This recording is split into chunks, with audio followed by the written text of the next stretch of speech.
When I was trying to build an aesthetic physique back in 2022, my chest has always been the constraint in terms of my body looking aesthetic, and they were just not developed and not well grown compared to like the rest of my body, like my shoulders and my back.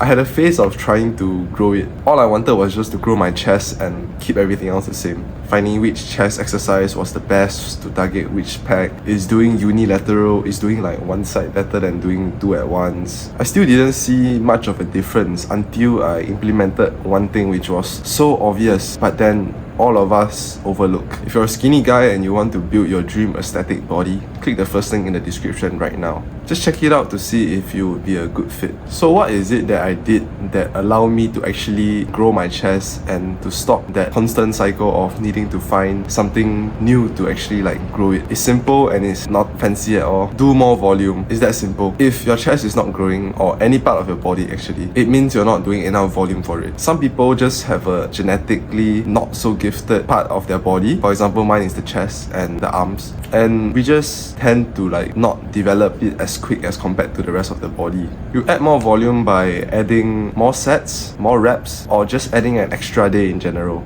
If you can just do more sets in that week, or just increase the intensity, are you actually like putting 9 out of 10 or 10 out of 10 intensity every single set? Because it makes a huge difference when your intensity is at the max. Most people overcomplicate things by trying like the new bench angle or some exercise that they've never ever tried before. So what you have to do is actually just stick to the basics and prioritize that muscle group. If let's say for example your workout split is a push-pull legs, then you could add an extra chest day in your leg day. So for push, you know, like the chest, shoulders and triceps, and for pull is back and biceps. And then for your leg day, you can actually add in your chest first, followed by your legs. You can do that, right? Sometimes your legs takes up like only an hour, and maybe like your workout usually lasts around 1.5 2 hours. Just add an extra day for the area that you need growth in. For me, it was the chest, and you naturally start seeing more progress in that muscle group. There was a period of time in my weightlifting journey where I just couldn't seem to progress, especially like in the weaker areas, and therefore it kind of demotivated me, I'll be honest. I wasn't putting as much intensity, much focus going to the gym. I was just showing up and doing the bare minimum exercises, and I realized back then I thought I was pushing myself to failure, but now that I look back, I wasn't near to failure as how I am now. I also drifted to Muay Thai. I have 4 fights now, but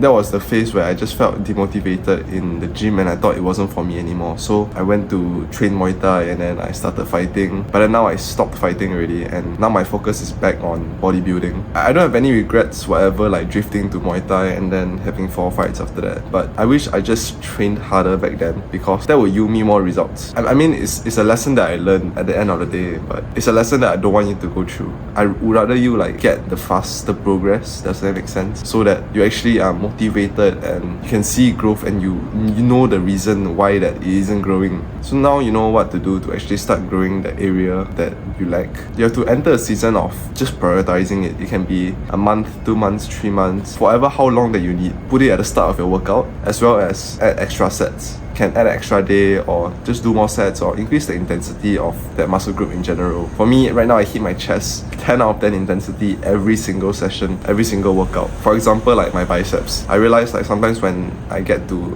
failure, like kind of failure, I just stop. But for my chest, I really like push all the way, and I make sure like I physically can't push anymore. And one lesson that I learned is that it's okay to fine-tune your split into a split that actually is customizable for yourself and it actually suits your way of lifting. I was a guy that was adamant and I was stubborn. I didn't want to change my split because I thought that changing it would ruin the momentum that I had, and I just had limiting beliefs that didn't serve me about actually changing out my split. I don't know why. Now that I look back at it, it's so dumb. Just change the damn split. Like, you won't die or nothing bad will happen if you do. People often think like the reason that they can't grow is because like the workout is not working, or just some different reason other than like their own intensity and how hard they're training. I believe that's not a really good mindset, because you're just chasing this novelty feeling of like, okay, I want new. Like, surely it's the bench angle, surely it's like something else. But if you look inward, it might just be yourself and you're not training as hard. If you're being honest, like the past few months you're in the gym, are you training as hard as the first few workouts that you had. Because for me, like the first few workouts was crazy. Like I didn't feel like going anymore because my arms were so sore, my chest was so sore, and my whole body was so sore that it just felt dumb going back to like the place that made me sore. So really ask yourself, like, are you training as hard? Are you feeling like a beginner again? Because recently, bro, I went to China for a few days and then I signed up a gym membership there with a friend. And when I was training with him, like the intensity that he pushed me to was crazy. Like I felt like a beginner again. I genuinely felt like a beginner. My arms were so sore the next day. My triceps, bro, I couldn't even like lift my bottle properly. My chest was so sore. Like I couldn't. I couldn't get out of my bed properly. My legs, oh my days. This is a reminder for you to train hard. Train like how you used to train in your first workouts. Having discipline is good, going there, showing up, but it's about putting in the work as well. If you start to slow down in the race right now and you're not working as hard, you get complacent, or because you have a decent physique now, you don't notice what is the level that you can get to. Keep this in mind and don't be complacent. Keep pushing forward and work hard. Once again, click the first link in the description if you're a skinny guy. Trust me, it'll be one of the best investments you'll ever make, just because of like the benefits you'll get, the fast progress. It will genuinely change your life and the view of how you see bodybuilding and trying to build your aesthetic physique. The benefits that you get is night and day difference as compared to what you are now. Thanks for watching.